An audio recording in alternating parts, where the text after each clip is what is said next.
Hello everyone, on this video we are going to have a look to the areas where we are using the most water at home. And we are going to show you how you can reduce your water consumption and save money on your water bill. Before we start, a reminder that you have to switch on the captions if you would like to have the subtitles in English or other languages. Probably you have already noticed that I have a strong Spanish accent, but I hope that you can understand me even without the subtitles. The pie chart that we are showing on the screen may not fully apply to your personal situation at home, but this will give you an idea on where for the average household the most water it is being used.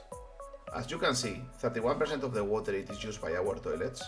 This is followed by a 25% which it is used by our washing machines. Then we have an 18% of the water that is used by our faucets. And 20% of the water at home it is used by us while having showers. And finally, we have a 7% of the water that is used in some other ways. It is clear that we all need to use water at home, but here the key is to try to be as efficient as possible and decrease or eliminate any water from being wasted. For that, on this video we are going to give you some tips on how to save water at home.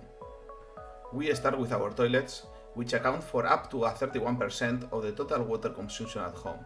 And a very good way to make sure that we are not wasting water is to install a water efficient toilet. As we saw on the screen, older toilet models use up to 15 liters of water per flush, while the new dual flushing toilets use just a fraction of that amount of water. This is because a dual flushing toilet gives the option to choose between two different types of flushes.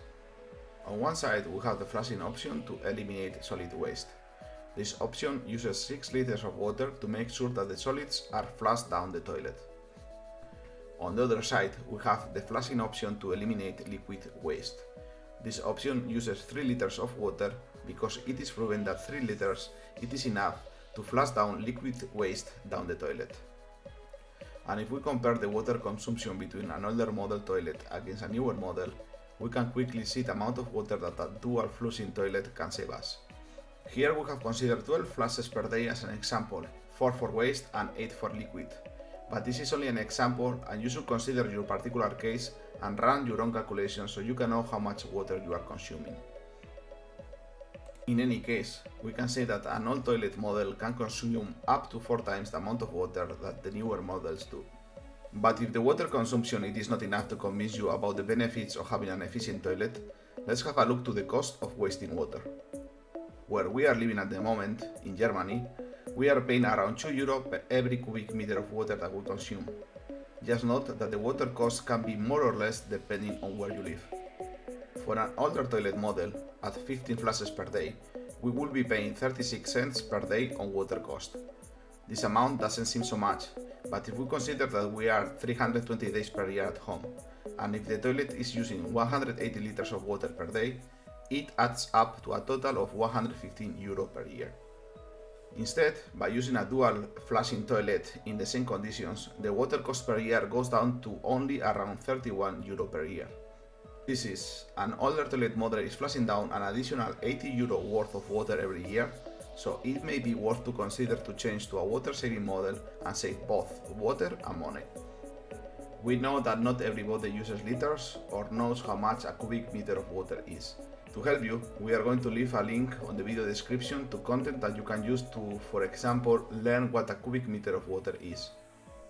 Also, we are going to leave a link to a web page where you can find calculators that can be used to transform liters to other water measurement units. Before we go ahead, a little reminder that if you find this video useful, be kind and press the like button. We dedicate a lot of effort to make these videos, and a like from you will give us the support that we need to keep producing more useful content. Also, maybe you could consider to subscribe to our channel so you can receive notifications every time that we upload new content. Moving forward, the washing machine accounts for the second biggest water consumption at home.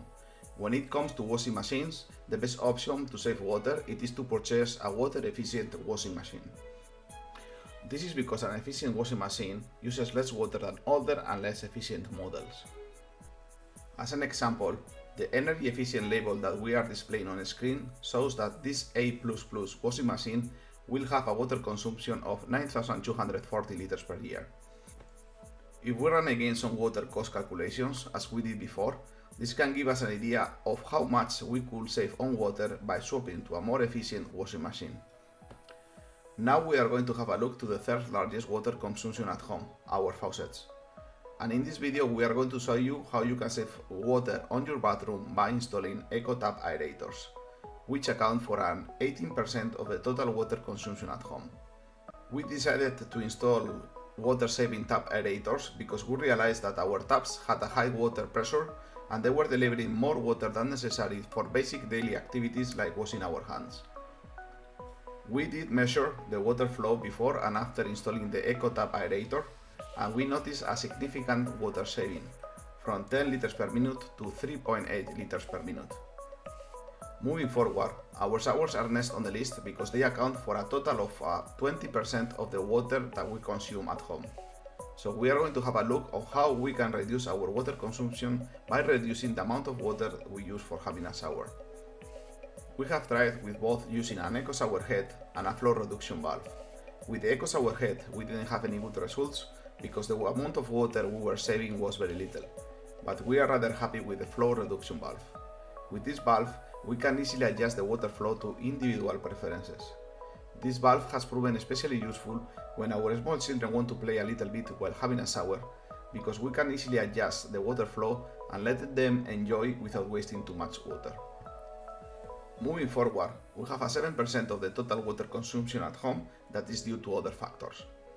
On this video we are going to have a look to what can be considered the most wasteful way to spend water, and this is by having water leaks at home. Let's start with a small question. How long it will take for a water leak of 2 drops per second to fill up this bucket up to the 1 liter mark? Well, we have made a test and it took only 40 minutes. So if this was to be a real leak, we would be wasting nearly 13,000 liters of water every year. And this is why we must be careful with water leaks, because even small leaks can amount for a considerable waste of water and money. Some leaks may be easy to spot, like a water tap leak, but some other leaks can be much more difficult to identify. For example, could you identify if your toilet has a water leak? Personally, I have seen toilet tanks leaking water non-stop down the toilet without the owners to realize about it. If you want to learn how to spot water leaks, we are going to leave a link on the video description to a page that will show you what you need to know to identify water leaks. And this is the end. Not to make this video too long, we have provided just some ideas for saving water, but we have many others available in our website. If you found this content useful, please give us a like. Also, you can consider to subscribe to our channel so you can receive notifications every time we upload new content. Thanks for watching and hope to have you back for another visit.